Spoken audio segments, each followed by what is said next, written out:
வணக்கம். சற்று முன் கிடைக்கப்பெற்ற மிக முக்கியமான செய்தி ஒன்று வெளியாகி உள்ளது.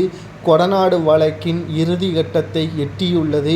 கேரளாவில் இருந்து கைது செய்யப்பட்ட கூலிப்படைகள் எடப்பாடி பழனிசாமி அவர்களுக்கு எதிராக சாட்சிகளை வழங்கியதன் காரணமாக ஒட்டுமொத்த வழக்கும் முடிவடைந்து விட்டதாக தகவல்களை நம்மால் பார்க்க முடிகிறது.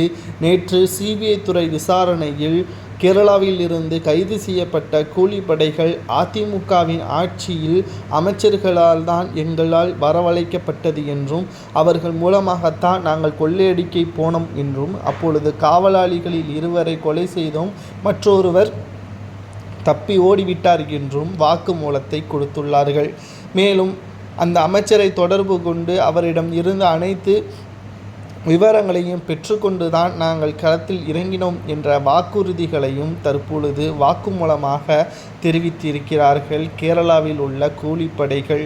தற்பொழுது எடப்பாடி பழனிசாமி அவர்களுக்கு இதில் சம்பந்தம் இருக்கிறதா, எந்த துறையை சார்ந்த அமைச்சர் இதை செய்தார் என்ற தகவல் தற்பொழுது வெளியாகவில்லை. அதை ரகசியமாக வைத்திருக்கிறார்கள்.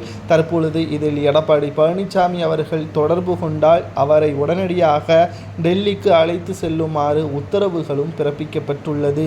கொடநாடு பங்களா என்பது ஜெயலலிதா அவர்கள் வாழ்ந்த இடமாக கருதப்படுகிறது. மேலும் அதிமுகவின் தொண்டர்கள் அதை கோவிலாகவும் பார்த்து வருகிறார்கள். இப்பேற்பட்ட சூழலில் கொடநாடு பங்களாவில் கொலை மற்றும் கொள்ளை சம்பவங்களை பணத்திற்காகவும் நகைக்காகவும் திட்டமிட்டு எடப்பாடி செய்தார் என்றால் அவரை நிச்சயமாக அதிமுகவிலிருந்து நீக்க வேண்டும் என்று ஓபிஎஸ் அவர்கள் கூறியுள்ளார். ஓபிஎஸ் அவர்கள் துணை முதல்வராக இருக்கும் பொழுதுதானே இது நடந்தது. அப்பொழுது எடப்பாடியை சிக்க வைத்திருக்கலாமே என்ற பல்வேறு கேள்விகளும் இங்கு பேசப்படுகிறது.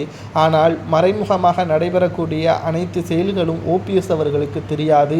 சட்ட ரீதியாக நடைபெறக்கூடிய செயல்கள் மட்டும்தான் ஓபிஎஸ் அவர்களது கையொப்பம் தேவைப்படும் என்பதையும் ஓபிஎஸ் அவர்களது ஆதரவாளராக இருக்கக்கூடிய வைத்திலிங்கம் மனோஜ் பாண்டியன் அவர்கள் கூறியுள்ளார். தற்பொழுது கொடநாடு வழக்கின் இறுதி கட்டத்தை எட்டியுள்ள நிலையில் சுமார் 9 ஆண்டுகள் வரை இந்த வழக்கு நீடித்து கொண்டிருக்கிறது.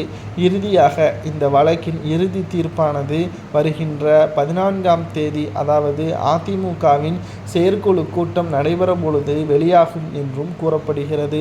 இதில் எடப்பாடி பழனிசாமி அவர்கள் அதற்கு முன்பாகவே டெல்லிக்கு அழைத்து விசாரணைக்காக 3 நாட்கள் சிபிஐ துறையினர் மேற்கொள்ளப்படும் என்ற தகவலும் கிடைக்கப்பெற்றுள்ளது. இதில் எடப்பாடி பழனிசாமி அவர்கள்தான் குற்றவாளி என்று நீதிமன்றம் அறிவித்துவிட்டால் அவருக்கு என்ன தண்டனை வழங்கலாம் என்பதை கமெண்ட் வாயிலாக கூறுங்கள். நன்றி, வணக்கம்.